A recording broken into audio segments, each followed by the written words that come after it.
Yogi Magic Shop. And we're going to have a lot of fun today. On Baltimore.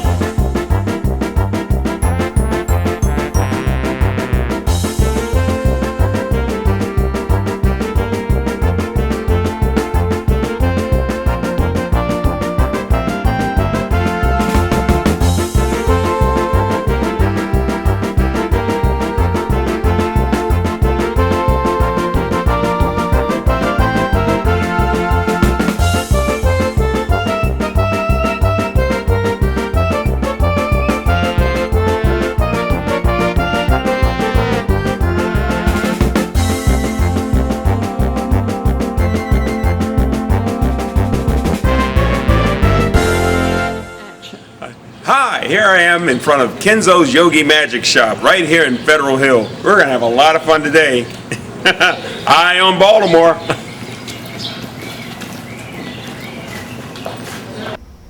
Hi, and welcome to another edition of on Baltimore. Okay, folks, here we are in Federal Hill at Kenzo's Yogi Magic Shop. Better give us the address, Ken. 1025 South Charles Street, right down to South Union Harbor. All right, and of course, you and I are from South Baltimore. That's right. Let's Born and raised. talk about the neighborhood, We're Baltimoreans. man. We're Baltimoreans. We're native. I mean, Can you Aryans. believe it?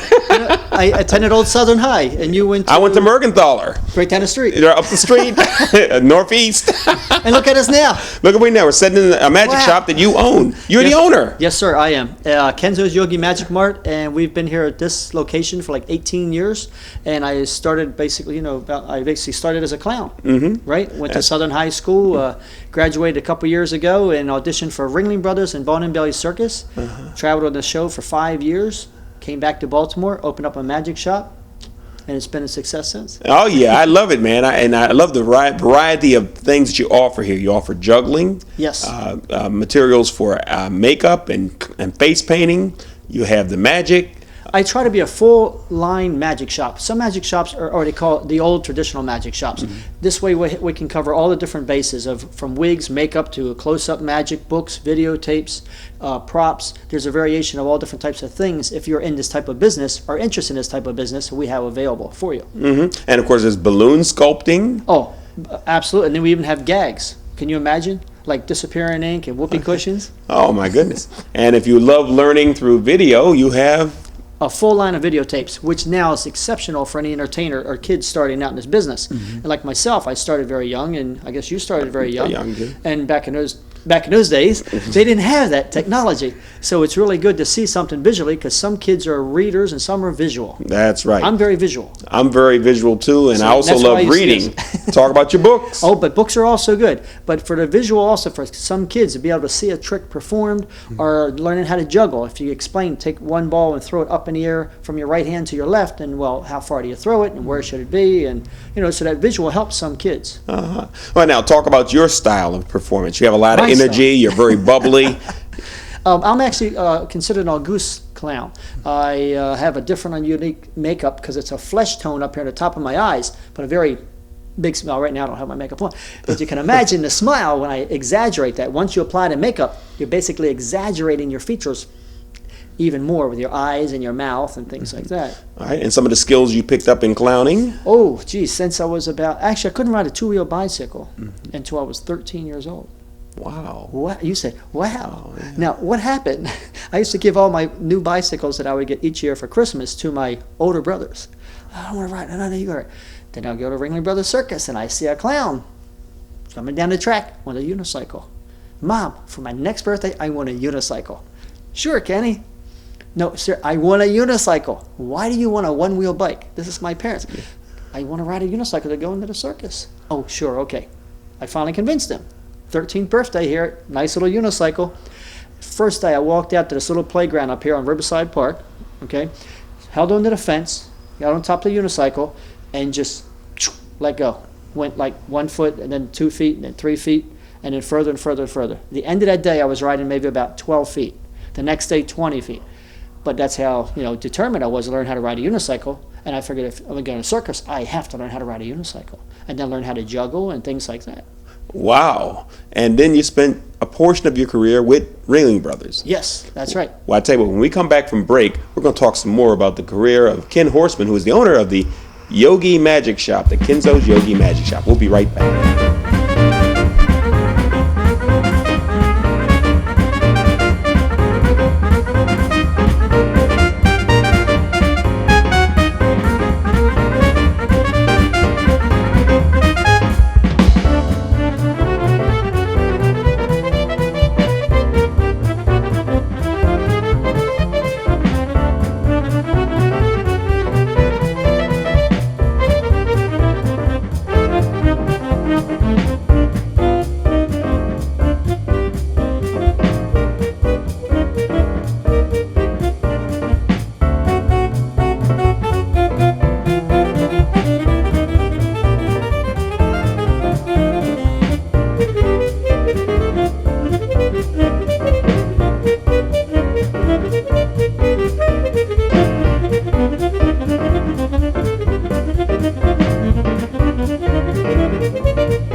Ken Horsman about his career in Ringling Brothers. Ken, talk about those old days, the circus days. I was very, very fortunate, actually. You had to fill an application out at that time, and the application was probably 36 inches by 36 inches. And it had hundreds of questions on this big piece of paper, like when's the last time you cried? What's your favorite music? What is your favorite foreign country to visit? They want to know what made you eat, breathe, circus. You're working around 100 different nationalities. And I was able to get selected. I went to the Armory in Washington, D.C. and auditioned. My mom, we took a train over to the Armory, and she said, Kenny, I'll help you any way I possibly can. And she basically said, okay, we bought 2 tickets, went to the Armory, auditioned there in the center ring for Ringling Brothers of On Belly Circus. And I finished, and they gave me this big application, and they said, fill this out, send it back in. I was lucky. They received back in 1977 close to 6,000, 7,000 applications. They only select 55 students from around the country, okay? So I was very fortunate, and you're there in training for 10 weeks long, and it is so intense, 6 days a week from 7 in the morning till like 12 midnight. They want to make sure, because to live and travel like we do in a circus, you live on a circus train, okay, a mile long, and you're living with 350 people, a couple hundred animals. They want to make sure you can handle this, okay? That means you want to make sure you have the energy level and the travel experiences and living in close quarters with all these people, working in these big arenas. I mean, it was an incredible experience, but I was so lucky. After the graduation, they have this big graduation, and they give you this little number, and they have your photo with a number on one page and a photo on the other. And all the directors and the owner of the circus at that time was Mr. Irvin Feld, okay? And his son, he's passed away, but his son now owns the circus, Kenneth Feld. And he had these photos, and for 3 hours long, 55 clowns would do all these different skits, and then they would select the certain ones that they wanted. That year, they hired 11 clowns. I was one of 11. I was very fortunate. 19 years old, working for Ringling Brothers and Bon and Belly Circus, the greatest show on earth. And it was the end of the era. Emmett Kelly spoke at my graduating class. I worked with Lou Jacobs, Otto Griebling, Dwayne Thorpe, Bobby Kay, and I learned so much in those 5 years because they were just getting ready to pass. And also, that was the last era those clowns even worked under the tents, because the tent circus went indoors when Irvin Feld bought it in '68. Okay, that's when Clown College was established also. So I was very lucky to be around that type of clown to learn from the tops. Same thing with my son. That's why I'm very impressed with my son. You ask him something about the business, he knows the history. He knows Paul Winchell personally. He's been around all these old performers, and that's how you learn. You need to have the history first. You can learn so much from the history versus, there's a lot of new talent coming out, but always try to learn your history first.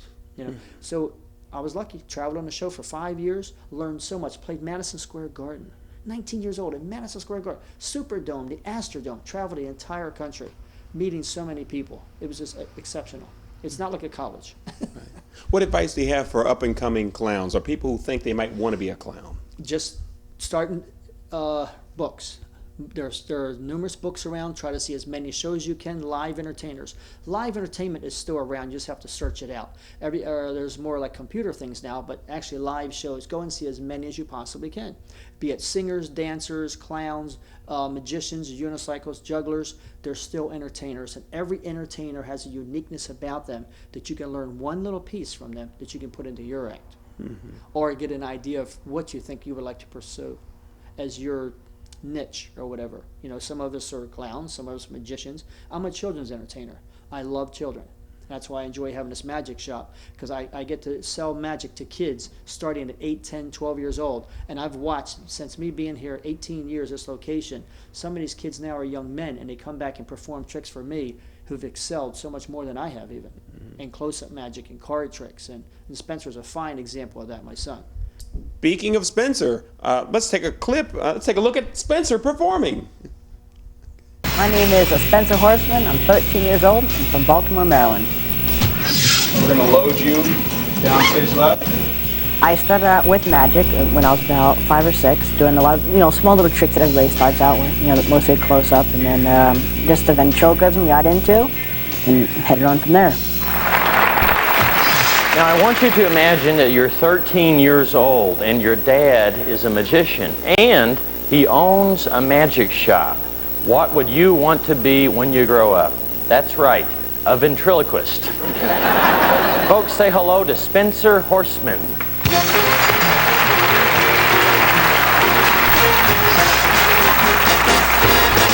Thank you, Lance. Snap out of it. What are you staring at? You. There's something about you that looks familiar. We've been together for years. Of course I look familiar. No, it's something else. You remind me of someone in the movies. Well, if the lighting is right, people say I look like Brad Pitt. All right, Dexter. I get your point. What lighting? Dark? Now, Dexter, if you're good, after the show, I'll give you a nice shiny nickel. Nah, I'll take a dirty old quarter instead. What is this? My new illusion. Wow! This is my magical, mystical music box. Sounds complicated. Try singing without moving your lips. Okay, how does this work? Just turn the crank and listen to the unique sound. Okay. It seems to be stuck. But that's impossible. Let's investigate.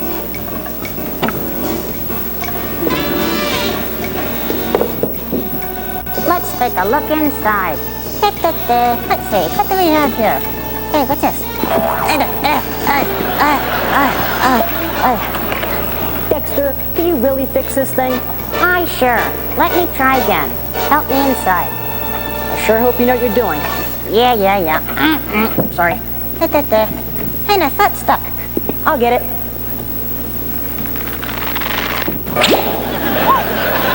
Be careful. Yeah.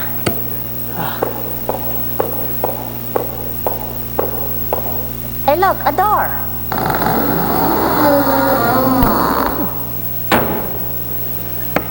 Dexter, where are you going?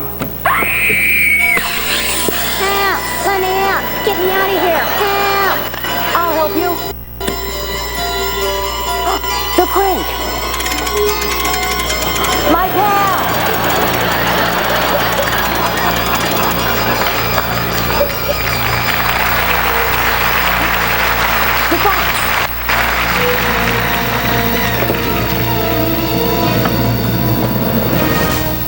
Well, Dexter? Well, Dexter, I knew this guy could be a dead ringer. So long, folks. Wow, man, he is certainly a chip off the old block. I mean, that Spencer is great.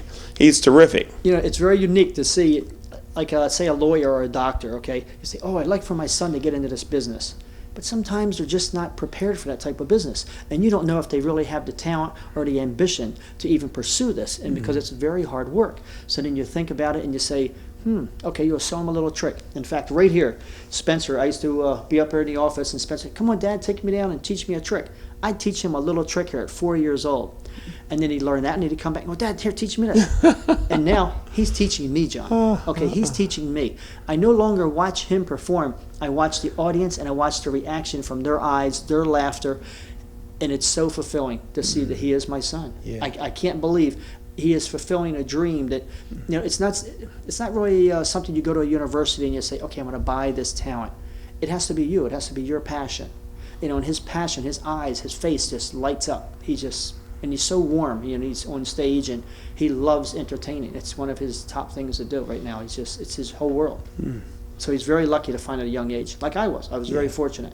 Well, let's talk about some of the stalwarts in the art of magic and clowning. Houdini, for example. Houdini, excellent, phenomenal. He was a wonderful promoter, but also a wonderful performer.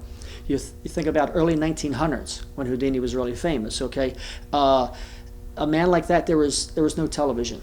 Everything was live. Okay, so when he did a famous escape in a barrel or something like that, or a straitjacket, all the media was there and newspaper. So he would read about Houdini, this magician. He's come into our little town to do this elaborate show. So live shows back in those days were totally different versus today. You take a camera like this is even right now. How many viewing people are watching us versus before? You'd have to send out a newspaper or announcement. Please come down and see the tent. Da da da. You know. So now it's a totally different media.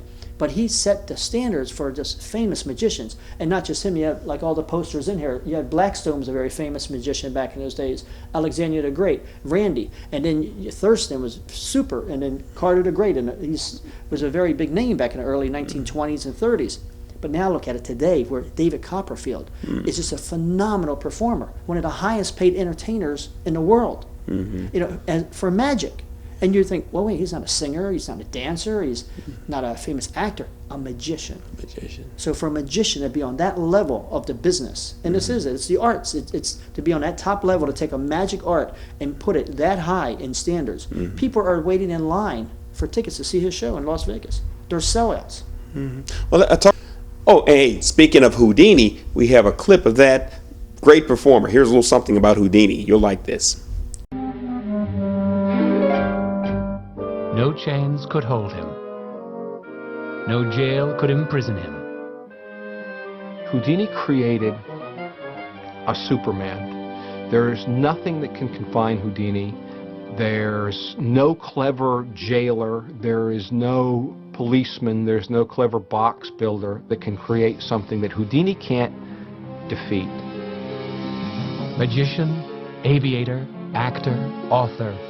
The most famous escape artist who ever lived. Star of stage and screen.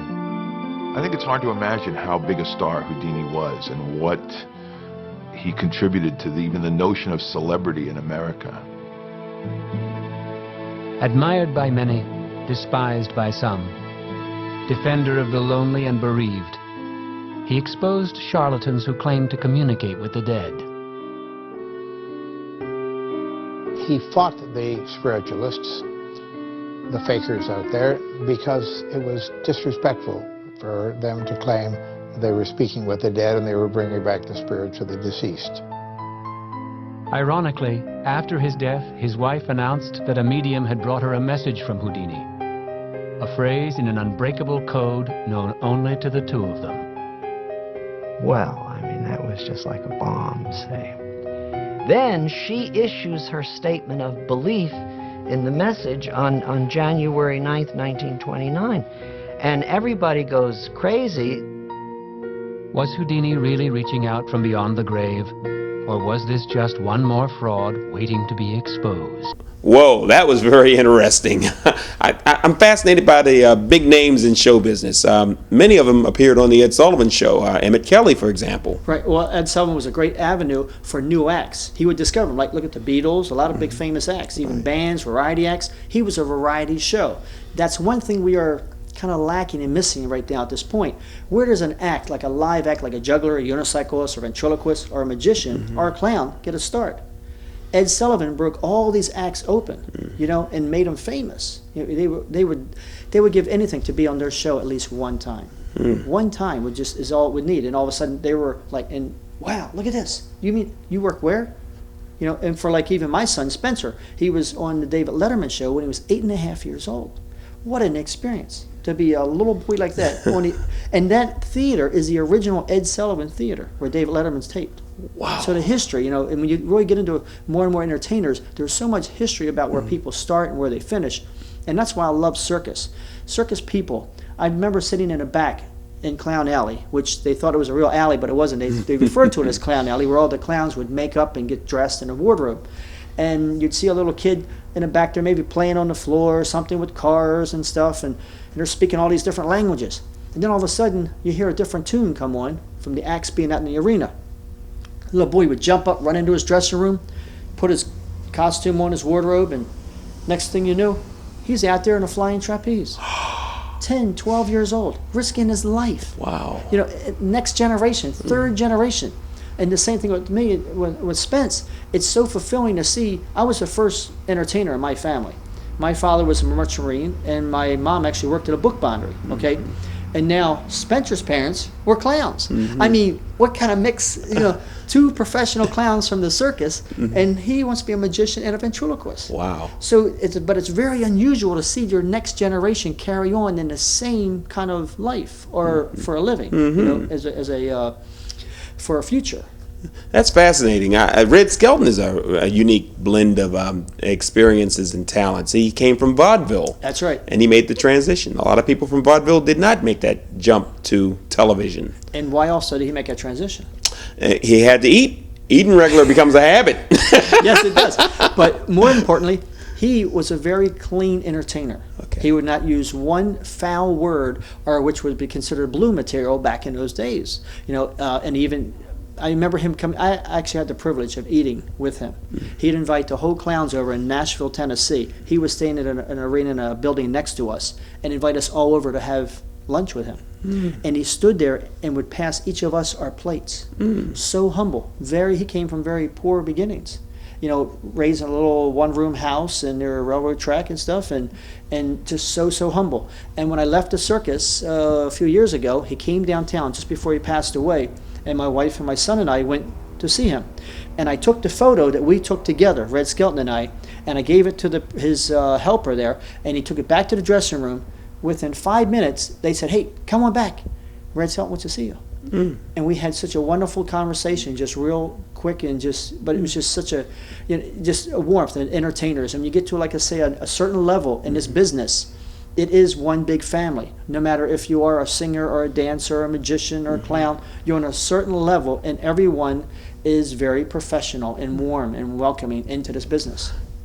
Contrast for me what's going on now in the entertainment industry, all this blue material, and people afraid to let their children watch television, compared with what you grew up doing. I don't know. I watched the Three Stooges. What could be any more violent? Look at me. I'm okay. You know, but it's a different era. I believe when you and I were sitting around, we used to watch Abbott and Costello. I love them. Yeah, you know? right. Speaking of Abbott and Costello, we got a real treat for you. Watch this. So you're the manager? I'm the manager. Well, you know, I'd like to know some of the guys' names on the team, so when I meet them on the street or in the ballpark, I'll be able to say hello to those people. Why, sure, I'll introduce you to the boys. They give them funny names, though, Lou. Oh, I know they give those ball players all for funny names. Let's see, on the team we have who's on first, what's on second, I don't know who's on third. You the manager? Yes. You know the guy's name? I should. Well, then tell me the guy's name. I say who's on first, what's on second, I don't know who's on third. You the manager? And then, yes. You know the guy's name? I'm telling you their names. Well, who's on first? Yeah. Well, go ahead and tell me. Who? The guy on first. Who? The guy playing first base. Who? The guy on first. Who is on first? What are you asking me for? I'm asking you. It was a good old-fashioned clean act. That was Who's terrific. on first, right? Who's on first? What's on second? I don't know. But look at that. It's all clean and it's funny and it's making you laugh every like 30 seconds. And that's why, just like with Spencer, he has Dexter. It's very clean. It's a partnership there. And even that's very difficult to have a partnership and really last in the business for how many years? Jerry Lewis, Dean Martin. A great combination, but they broke up. They're still around. They didn't break up. They might have stopped filming. They may have stopped performing, but they're still here. Yes. You can go to any store and see this. And that's, if anything, I would recommend as parents, my son, I've exposed him to like Abbott Costello, Three Stooges and things before I will some of the other newer things that are around. Okay? He seems very well-rounded to me. And yes, he very does. Professional, like a nice young man. He combs his hair. Wholesome. Wears a tie. Can you believe it? He has a tie. I'm not wearing Didn't a tie. force him to wear it. Didn't force him. But it's very, very important, I believe, what you expose these kids to. I remember just being around happy things all the time. Now it's Three Stooges happy, but they were they still loved each other. At the end of the day, the three of them, they always went up sleeping in the same bed and things like that, and whistling and laughing and giggling. It was a family. They were a family. And that's what maybe we need more family things like it, more family entertainment, fun things, happy things, clowning, magic, fantasy, make kids dream again. Not already have the things established for them. You go to a toy store now and you see the toys there, they're already giving you instructions what to do. When you and I grew up, you had to use your imagination. I had to use my imagination to develop the makeup that I established. Spencer has to use his imagination to develop the routines and have Dexter respond back to him and things, And when we start leaving our imagination in a box away with the directions, we need to get our inner directions from out of us and have them come forward with the kids and use their own imaginations and their dreams. Ken, I just want to thank you for taking time today to help us on ON Baltimore, and I want you to tell everybody how they can reach you here at the shop. Oh, please. Okay, we're located at 1025 South Charles Street, right in Federal Hill, south of the Inner Harbor. So if you're driving into the city, we're right like 5 blocks south of the Inner Harbor, near the Science Center and the aquarium. So you can walk; it's walking distance.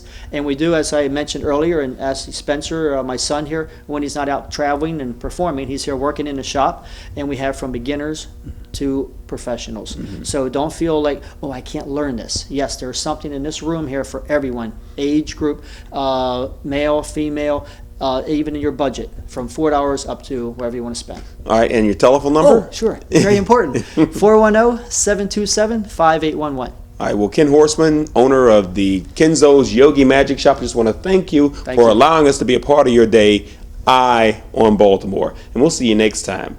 Bye-bye. Thank you. Thank you, John. It's been great. Thank you, bud. Thank you.